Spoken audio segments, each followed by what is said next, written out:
반갑습니다. 이승현 법무사입니다. 본 강의는 부동산 등기 기초 실무에 관한 강의가 되겠습니다. 제목에서도 알 수 있듯이 실무를 중점적으로 배우는 부분이 되겠습니다.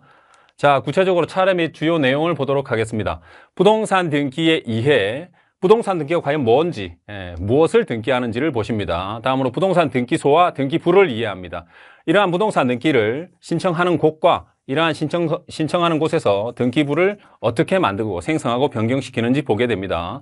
다음으로 등기 당사자의 이해입니다. 이러한 부동산 등기가 어떻게 시작되는지 신청 조율을 비롯한 촉탁과 명령에 관련된 것들을 같이 보시게 되겠습니다. 자, 여기까지가 기본적으로 등기는 누구하고 어디에 신청하고 등기가 무엇인지에 대한 부분을 공부하는 게 되겠습니다. 다음으로 이러한 등기를 신청하기 위해서는 필수적으로 등기에 필요한 첨부 정보를 넣어야 됩니다. 그래서 이러한 첨부 정보가 세 파트로 나눠서 강의를 드립니다. 중요 서면이 있고 필수 서면들이 있습니다. 그래서 각 서면에 따라 각 등기의 양식에 따라서 태양에 따라서 들어가야 될 첨부 서면들이 각각 다릅니다. 그래서 각각의 특징들을 잘 알고 여러분들이 필요한 첨부 서면들을 각각의 등기 신청에 따라 뽑아 쓰시면 되겠습니다. 다음으로 등기에 필요한 공과금입니다. 이것도 역시 세 파트로 나눠서 설명을 드립니다. 부동산 등기는 세금이 복잡하게 얽혀 있습니다. 세율도 복잡합니다. 특히 취득세 파트가 정률세 형태로 되어 있기 때문에 복잡하게 계산되고 금액도 볼륨이 큽니다. 그래서 이러한 금액들을 해결할 수 있는 사이트들을 인터넷 등기소 사이트, 실제 실무에 사용하는 사이트입니다. 그래서 세금마다 각각 하나씩 알려드립니다. 해서 여러분들이 좀 더 쉽게 공과금을 해결할 수 있게 강의 드리도록 하겠습니다. 이렇게 첨부 서면과 세금이 완료되면 비로소 등기를 신청할 수 있습니다. 등기를 신청한 다음에 여러분들이 해당 등기 사건, 내 사건이 어떻게 처리되고 있는지를 알아야 되겠죠. 이 처리 절차를 검색할 수 있는 방법을 가르쳐 드리겠습니다. 그래서 처리 절차가 완료되게 되면 비로소 하나의 등기 절차가 완비됩니다. 끝납니다. 이렇게 해서 의뢰인한테 마지막 출연 서류까지 진행하도록 보도록 하겠습니다. 다음으로 여기까지가 여러분이 보시는 이 10강까지 여기까지가 바로 본 강의의 총론 파트가 되겠습니다. 이 다음부터 12부터 16강까지는 강론 파트에 해당합니다. 여러분이 앞에서 배우신 총론을 강론에 맞게 해당 등기에 맞게 어떻게 집어넣어서 등기 신청서를 꾸밀 것이냐에 관한 문제가 되겠습니다. 그래서 매매 상소, 매매 증여는 대표적인 법률 행위에 의한 물권 변동에 해당합니다. 그래서 유상과 무상을 대표하는 행위로 하나씩 보도록 하겠습니다. 다음으로 상속은 법률 규정에 의한 물권 변동입니다. 당사자 의사와 관련 없이 물권 변동이 일어납니다. 그래서 그 대표적인 태양으로 상속을 꼽아서 강의 드리도록 하겠습니다. 여기까지가 소유권에 관한 부분입니다. 소유권 외의 권리 중에 대표적으로 용익물권인 전세권과 담보물권인 근저당권에 대해서 강의 드리도록 하겠습니다. 양 권리가 대표적인 권리가 되겠습니다. 여기까지가 해서 소유권과 소유권 외의 권리에 관한 강의 내용이 되겠습니다. 다음으로 마지막으로 부동산 표시에 관한 부분과 등기 명인의 표시에 관한 부분에 대해서 강의 드리겠습니다. 자, 본격적으로 부동산 등기의 이해에 관해서 강의 드리도록 하겠습니다.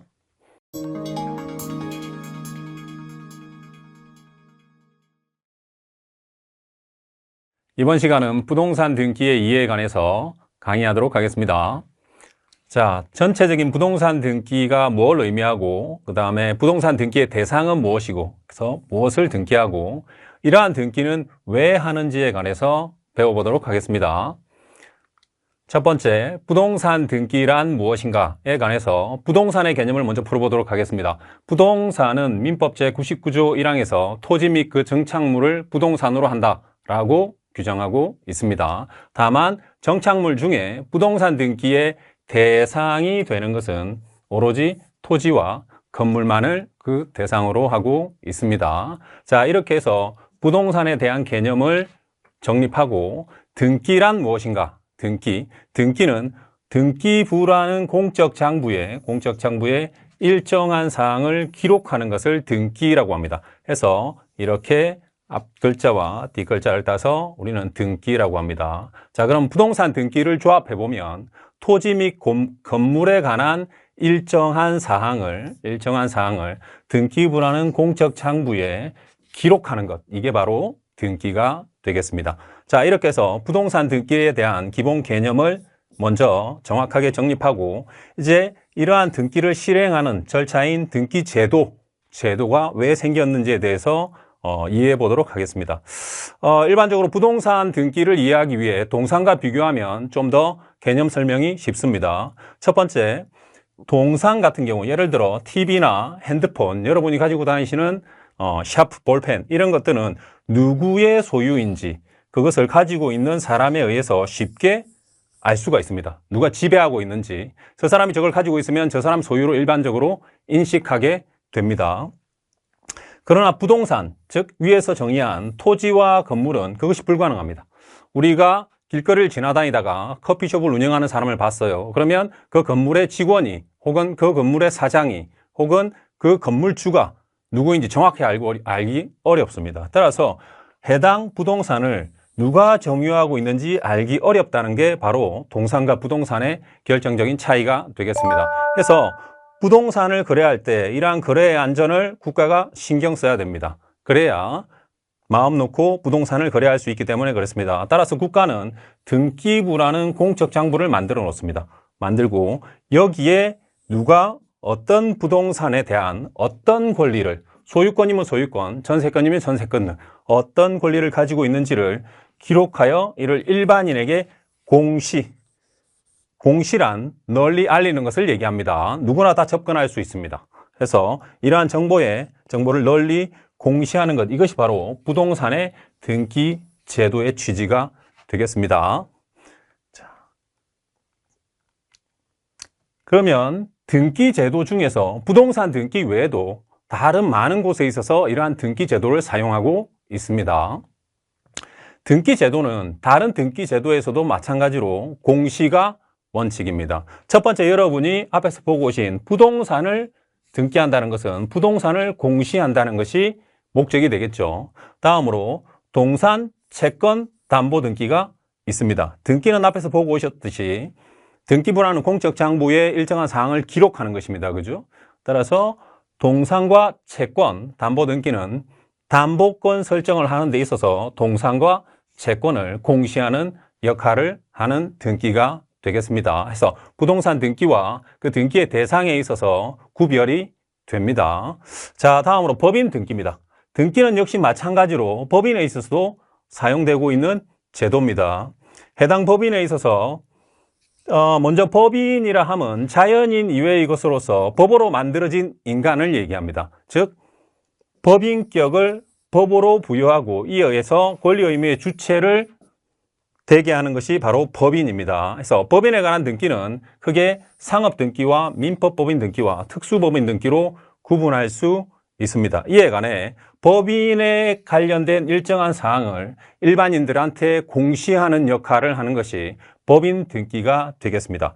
대표적으로 주식회사의 경우에 상호가 등기됩니다. 즉 상호를 제공하는 거죠. 공시하는 겁니다. 다음으로 이 법인이 어디에 있는지, 이 법인의 대표는 누구인지, 혹시 지배인이 있으면 지배인도 등기의 대상으로 하고 있습니다. 이렇게 해서 해당 법인과 거래하는 사람으로 하여금 이 법인을 공시하게 해서 등기부등본을 통해 거래의 안전을 확보하게 하는 것이 그 목적이 되겠습니다. 자, 다음으로 선박 등기가 있습니다. 일반적으로 동산 같은 경우는 원칙적으로 등기의 대상이 되지 않습니다. 앞에서 말씀드렸듯이 동산은 누가 가지고 있는지 그 점유만으로 지배가 명확하기 때문에 그렇습니다. 자, 그런데 동산 중에서 너무 커버리면, 동산 자체가 너무 커버리면 사람이 소지하고 다니기가 어렵죠. 그 중에 대표적인 것이 선박입니다. 선박 중에 20톤을 기준으로 합니다. 총 톤수 20톤 이상의 선박은 등기할 수 있습니다. 등기할 수 있습니다. 따라서 선박도 일반적으로 등기의 대상이 된다. 이렇게 보시면 되겠습니다. 다음으로 부부재산 약정 등기입니다. 아직 우리나라에서는 잘 사용하지 않는 부분의 등기입니다. 자, 부부재산 약정 등기란 예비 부부가 결혼 후에 재산 관리와 그 이혼 시 처분 방법에 관해서 미리 결혼 전에 미리 정해놓는 제도를 얘기합니다. 근데 중요한 것은 당사자들이 결혼을 해버리면 양 재산이 섞여버립니다. 그래서 누가 누구의 재산인지 잘 구분이 안 가죠. 따라서 결혼 전에 미리 해당 재산이 누구 건지 등기하는 게 바로 부부재산 약정 등기가 되겠습니다. 이렇게 등기를 해놓으면 해당 재산은 특유재산으로서 결혼 중에도 그 사람 고유의 재산으로 남게 됩니다. 따라서 재산 보존이 유리하겠죠. 그 다음에 이혼 시에도 누가 누구의 어떤 것이 누구의 재산인지 명확하게 구분이 되기 때문에 역시 유리하게 됩니다. 대부분 다 뭐 미국 같은 헐리우드나 이런 곳에서는 이런 부부재산 약정 등기를 잘 사용합니다. 근데 우리나라는 아직 조금 사용하기 이른 제도라고 볼 수 있습니다. 자, 이처럼 등기 제도는 부동산 등기 외에도 다른 많은 곳에서 사용되어지고 있습니다. 자, 다음으로 부동산 등기는 그럼 무엇을 등기하는가? 등기의 대상은 무엇인가 보도록 하겠습니다. 부동산 등기는 크게 부동산의 표시와 권리의 변동, 이 두 가지를 등기한다고 보시면 되겠습니다. 여러분이 앞에서 보고 왔듯이 부동산은 크게 두 가지로 구분할 수 있습니다. 토지, 그 다음에 건물, 이렇게 구분할 수 있습니다. 토지를 그 등기의 대상으로 할 때 모든 토지에 대한 사항을 전부 공적장부인 등기부에 기록할 수는 없습니다. 그 분량도 너무 많아지거니와 필요한 사항을만 조목조목해서 정확하게 일반인들한테 공시하는 게 목적이기 때문에 일정 사항만을 등기하도록 하고 있습니다. 따라서 그 중에 토지의 소재, 토지의 지번, 토지의 지목, 면적, 이 네 가지를 필수 등기 사항으로 하고 있습니다. 이렇게 각각 보면 잘 와닿지 않을 수도 있습니다. 자, 이런 형태죠. 여러분의 주소를 한번 떠올려 보시면 됩니다. 서울시 서초구 서초동 1538-8 번지 대 300제곱미터, 이렇게 예를 들면 자, 소재와 지번과 지목과 면적 이렇게 나옵니다. 그래서 이것을 여러분이 가지고 있는 주소의 표기 방법과 거의 유사합니다. 이것이 등기의 대상이 됩니다. 적어도 이 정도 적어줬을 때, 이 정도 등기가 됐을 때, 일반인이 볼 때 이 땅 중에 어느 땅이 내가 지금 보려고 하는 땅이다라고 특정이 되기 때문에 그렇습니다. 그래서 특정의 정도가 여기까지는 기재되어져야 된다는 것입니다. 자, 그러면 건물도 따져보겠습니다. 건물도 마찬가지입니다. 해당 내가 보는 건물이 어디에 있는지, 어느 위치에, 어느 정도에, 어느 면적을 가지고 어떻게 생겼는지를 볼 수 있게 공부상, 등기부를 통해서 볼 수 있게 만들어 놓은 것이 바로 등기부가 되겠습니다. 건물 등기를 보시면 토지와 마찬가지로 소재와 지번이 등기됩니다. 서울시 서초동 어디 이렇게 지번이 등기됩니다. 자, 그러면 그 중에 건물 번호가 등기됩니다. 건물 번호. 그래서 지번과 다르게 건물에만 부여되는 건물 번호라는 게 있습니다. 그래서 여러분이 도로명 주소 같은 게 있죠. 건물은 도로명 주소를 원칙으로 합니다. 뭐 서초구 반포대로 87 이렇게 무슨 로 하고 다음에 나오는 이 번호, 이것을 우리는 건물 번호라고 부릅니다. 건물 번호. 자, 그 다음에 구조가 있습니다. 철근 콘크리트조, 슬라브조, 이렇게 해당 건물을 구성하는 조직입니다. 조직, 어떤 조직으로 지어져 있는가, 이것을 먼저 등기하게 되어 있습니다. 다음으로 해당 면적을 등기합니다. 해서 무슨 제곱미터 이렇게 등기합니다. 그러면 어디에, 어느 땅에 건물이 어떻게 서 있고 그 번호가 어디고 이 건물은 어떤 구조로 지어졌고 면적이 얼마인가 라고 대략적으로 떠올려 볼 수 있다는 겁니다. 그래서 둘 다 부동산 표시의 정도는 해당 부동산 표시를 특정할 수 있을 정도로 일반적으로 등기해 주도록 하고 있습니다. 자, 다음으로 이제 중요한 권리의 변동입니다. 여기서 말하는 권리는 일반적으로 부동산에 대한 권리를 얘기합니다. 따라서 해당 권리의 변동. 자, 여러분 앞으로 변동이라는 단어가 나왔을 때는 반드시 이 세 단어를 떠올리셔야 됩니다. 발생, 변경, 소멸. 바로 이 세 가지입니다. 그래서 민법에서는 이것을 득, 실, 변경이라고 합니다.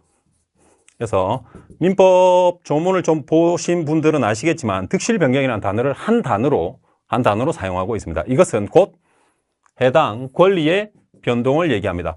해당 그 권리가 물건이면 물건 변동, 채권이면 채권 변동에 해당합니다. 따라서 우리는 부동산 물건의 변동을 보고 있기 때문에 부동산 물건 변동의 발생, 변경, 소멸을 담당합니다. 그래서 이것들이 전부 다 등기의 형식으로 나타나게 됩니다. 첫 번째, 해당 권리가 보존되는 등기는 소유권 보존 등기만을 얘기합니다. 이것은 권리가 발생할 때, 소유권이 발생할 때 보존이라는 단어를 씁니다. 소유권 외의 모든 권리가 발생할 때는 전부 설정이라는 단어를 사용합니다. 예를 들면 전세권 설정, 건저당권 설정, 지상권 설정 이렇게 씁니다. 자, 그러나 소유권 설정 이렇게 사용하지 않습니다. 소유권은 보존이라는 단어를 사용합니다. 그래서 이렇게 권리가 처음에 발생하는 형태를 띄게 됩니다. 첫 번째. 두 번째, 이렇게 발생된 권리가 변경되는 경우가 있습니다. 이전, 소유권 이전은 당사자의 변경을 얘기합니다. 자, 이러한 부동산이 A라는 명의에서 B로 바뀌게 됩니다. 자, 그러면 당사자가 바뀌었죠. 소유권이 이전되게 된 겁니다. 다음으로 소재, 지번, 지목, 구조, 면적 중에 면적이 만약에 바뀝니다. 그러면 사후에 변경 등기가 일어나게 된 게 됩니다. 다음으로 경정 등기는 변경 등기와 비교해서 이 경정이라는 뜻이 잘못된 것을 고쳐서 바로 잡는다는 뜻입니다. 그래서 변경 등기는 사후에 면적이 바뀐 것이고 경정 등기는 잘못된 등기, 착오된 등기를 처음에 신청하고 뒤에 그 잘못을 바로 잡는 등기가 되겠습니다. 전체적으로 볼 때는 변경에 해당한다고 보시면 되겠습니다. 자, 다음으로 소멸이 있습니다. 권리의 소멸. 권리의 소멸에는 멸실 등기와 말소 등기 두 가지가 있습니다.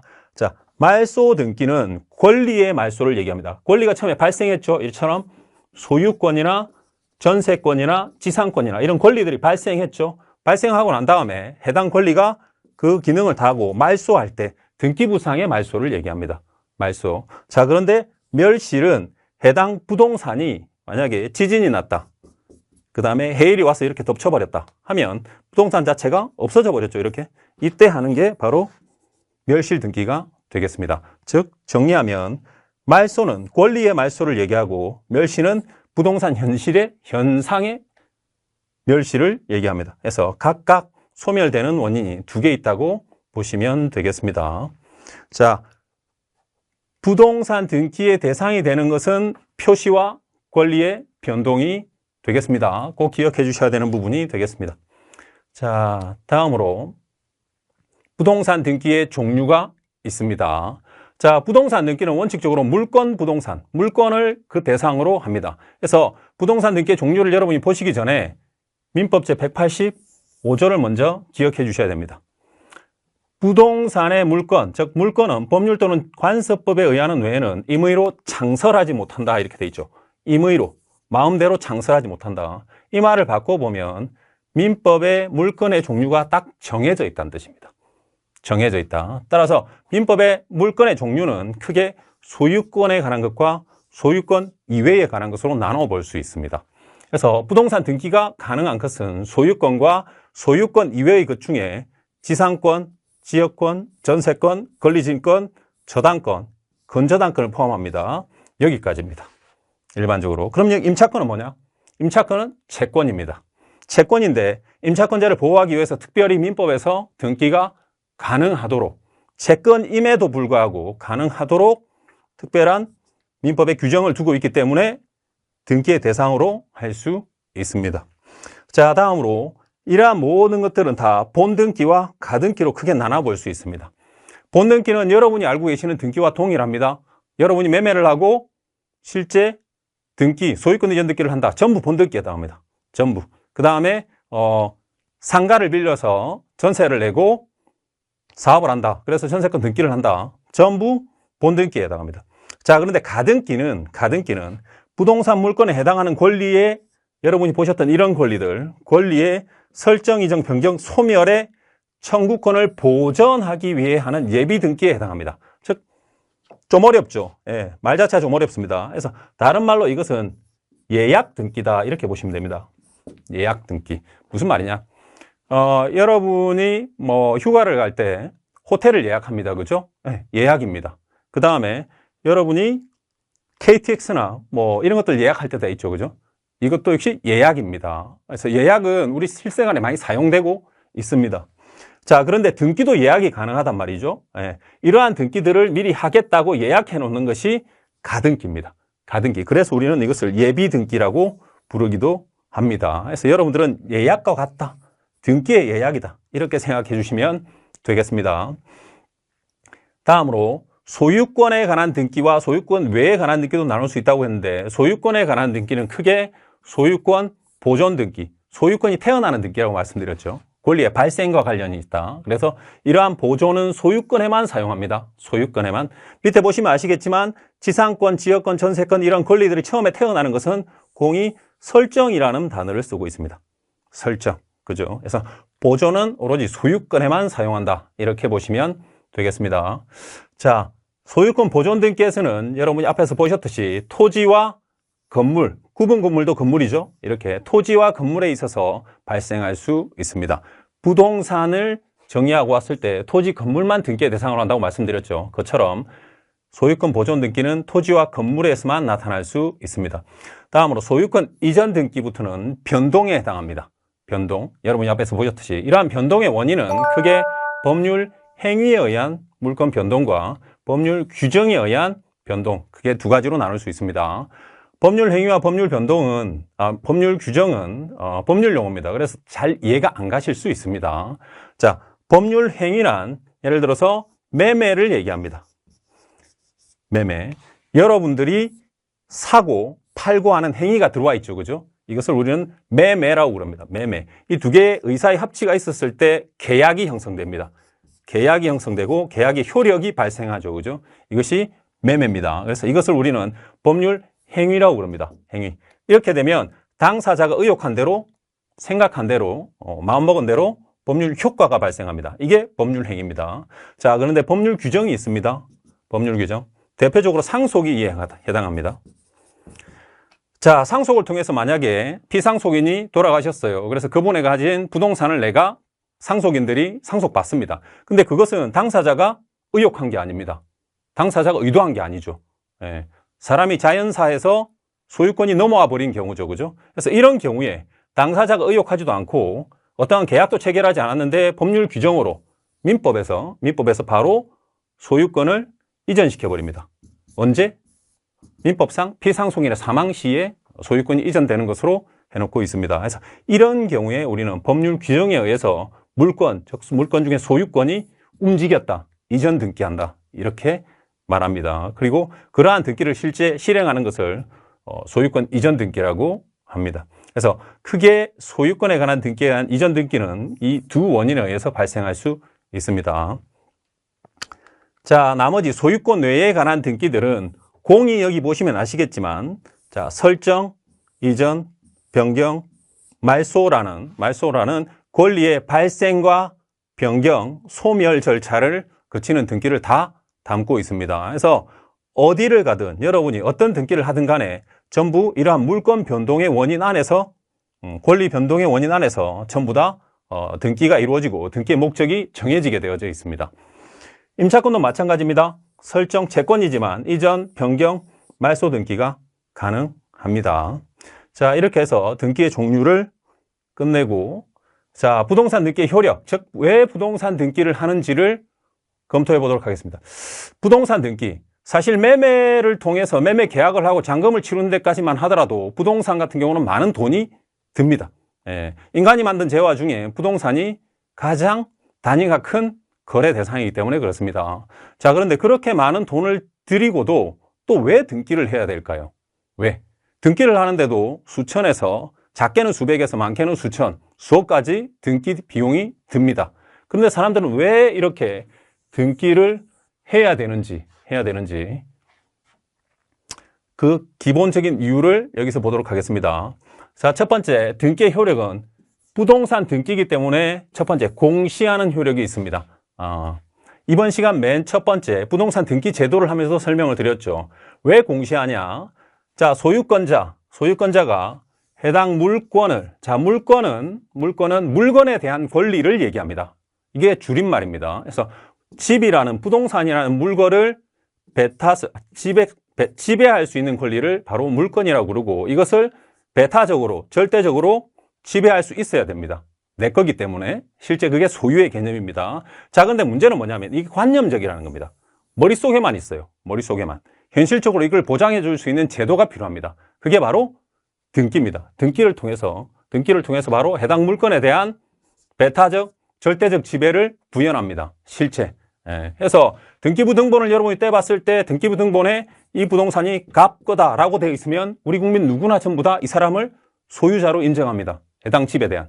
이게 바로 관념적으로 해당 물건을 배타적 절대적으로 지배하고 있는 형태다. 이렇게 보시면 되겠습니다.